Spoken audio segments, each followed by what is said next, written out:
Hello everyone, my name is Khan and welcome to the new video. इस वीडियो में हम बात करेंगे मल्टीपल टाइम फ्रेम एनालिसिस के बारे में। जब भी हम ट्रेड करते हैं तो उसमें कई सारे टाइम फ्रेम होते हैं जिसमें हमें कौन सा टाइम फ्रेम किस स्ट्रेटजी पे हमें यूज़ करना है।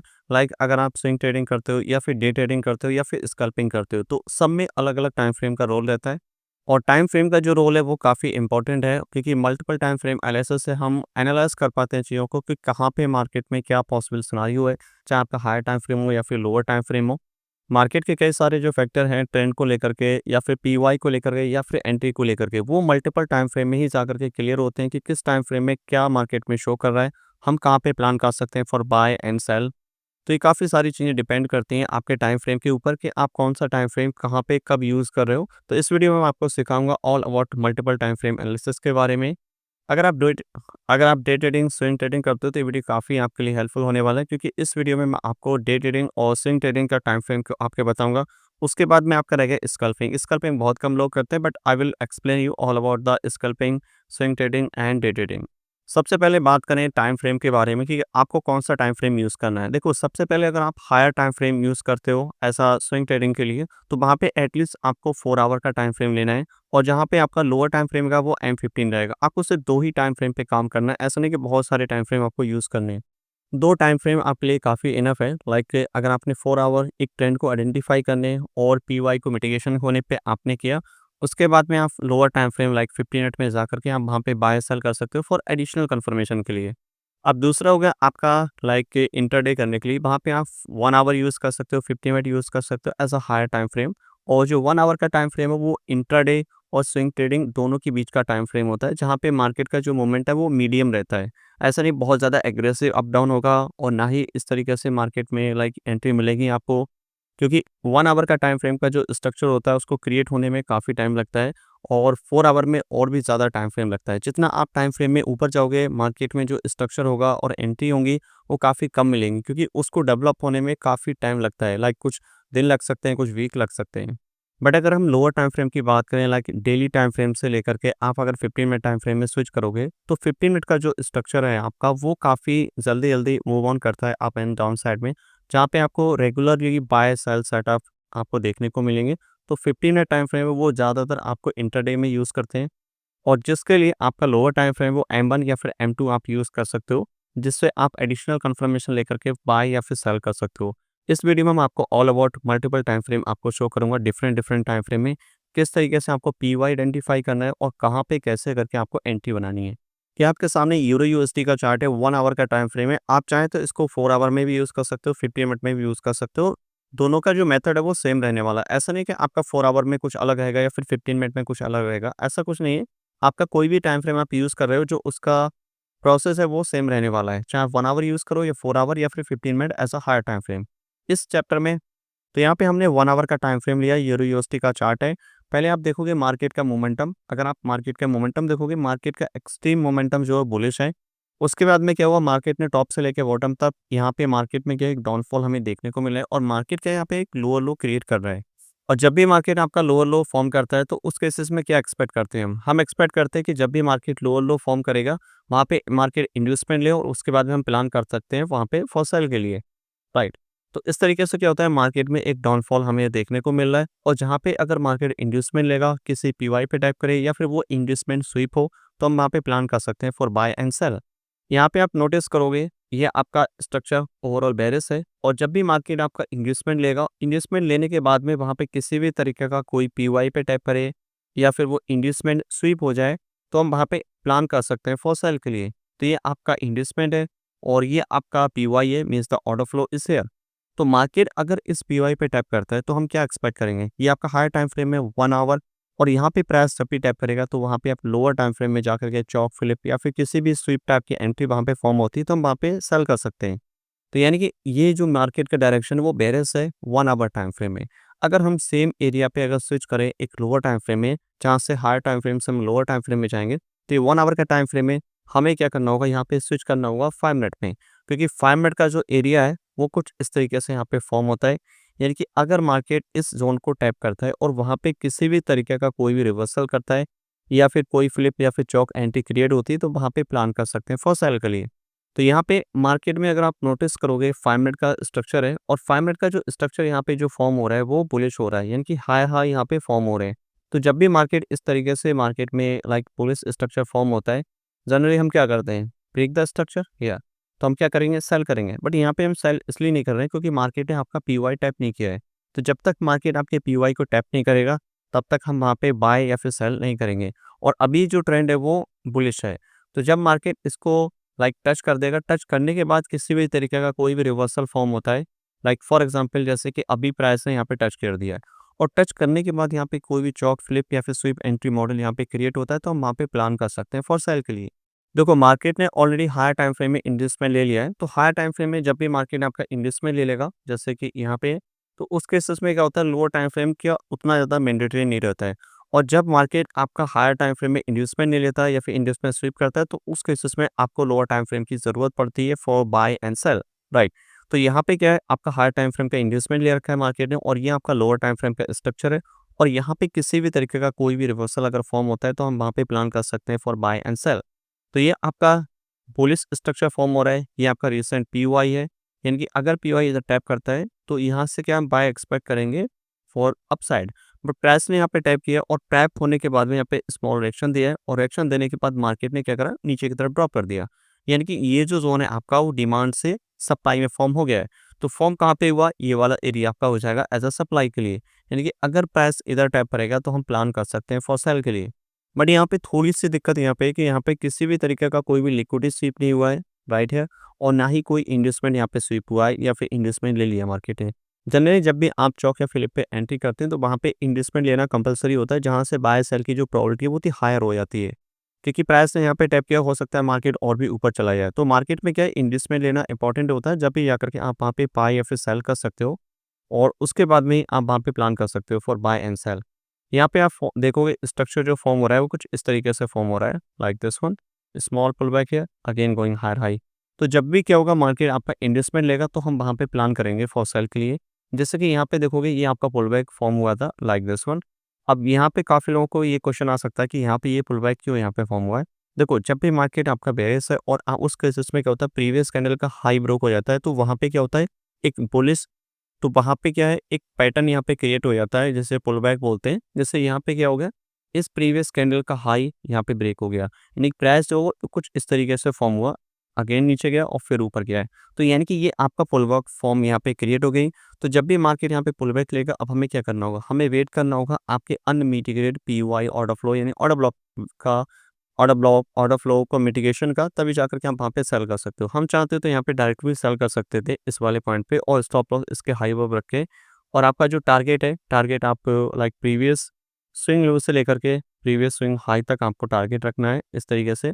तो इस केसेस में आपका 1.618 है, ये आपका फाइनल टारगेट आएगा कुछ इसके आसपास में, जहाँ पे आपको 8.5 आर का आपको रिस्क रिवॉर्ड देखने को मिलेगा। तो ये आपका पहला एंट्री यहाँ पे बन सकता था। बट प्रॉब्लम यहाँ पे ये थी, मार्केट ने यहाँ पे इन्वेस्टमेंट नहीं लिया था या फिर ये प्रीवियस स्विंग हाई यहाँ पे स्वीप होता। अगर स्वीप हो जाता तब भी आप यहाँ पे एंट्री बना सकते थे फॉर सेल। अगेन उसके बाद में क्या हुआ, मार्केट नीचे आया, इन्वेस्टमेंट लिया, इन्वेस्टमेंट लेने के बाद आपको अगेन आइडेंटिफाई करना आपका पीओआई, ये आपका शैडो है जो कि अनमिटिगेटेड है। यानी कि आप जो एंट्री बना सकते हो वो यहाँ पे बना सकते हो, स्टॉप लॉस चाहे तो इसके अबव रख सकते हो और चाहे तो आप मेन स्विंग हाई के अबव भी रख सकते हो, जो आपको सेफर लगे। और टेक्निकली आप देखोगे तो safer stop loss swing high के अबव ही है, जहाँ पे आपको 5 आर का रिस्क रिवॉर्ड आपको देखने को मिलेगा। तो ये आपका एरिया हो गया, लाइक हायर टाइम फ्रेम से लोअर टाइम फ्रेम तक। ये आपका हायर टाइम फ्रेम का पीओआई हो गया H1 का, और ये आपका हो गया लाइक M5 का पीओआई। तो ये आपका M5 का पीओआई हो गया, ये H1 का पीओआई हो गया। प्राइस टैप किया, रेड किया, फ्लिप एंट्री यहाँ पे क्रिएट किया, प्राइस वेट करेंगे यहाँ पे मिटिगेट होने का, और जब मार्केट इसको मिटिगेट कर देगा उसके बाद आप चाहें तो इसको लाइक जो भी स्कैल्पिंग करते हैं वो यहाँ पे क्या कर सकते हैं, एंट्री कर सकते हैं based on 1 hour time frame. देखो जब भी प्राइस आपके IM5 के पीवाई पे टैप करेगा तब जाकर के आपको वहाँ पे एंट्री करनी है। अब ऐसा नहीं, इसका मतलब ये नहीं कि आप डायरेक्टली IM5 का स्ट्रक्चर आइडेंटिफाई कर रहे हो, वहाँ पे बाय सेल कर रहे हो। तो वो डिपेंड करता है कि हायर टाइम फ्रेम से कहाँ से वो रिएक्ट कर रहा है। तो इसलिए इम्पोर्टेंट है आपको एक हायर टाइम फ्रेम की पिक्चर देखना, जहाँ पे आपने 1 आवर देखा, 15 मिनट देखा, सॉरी 1 आवर देखा, 5 मिनट देखा और फिर आपने 1 मिनट देखा। तो यहाँ पे क्या है, ये M5 है आपका एक medium time frame for the sculpting, और आप यहाँ पे जब भी प्राइस टाइप करेगा आप यहाँ पे लोअर टाइम फ्रेम में स्विच करके आप एंट्री बना सकते हो। बट आपको ध्यान रखना है एक हायर टाइम फ्रेम का सिनेरियो भी साथ में लेके चलना है। ऐसा नहीं कि सिर्फ आपको 2 टाइम फ्रेम यूज़ करने हैं। जब भी आप स्कल्पिंग करोगे तो उस केसेस में एक हायर टाइम फ्रेम का एक नैरेटिव आपके पास में होना चाहिए कि मार्केट का जो डायरेक्शन है वो कहाँ जाने वाला है।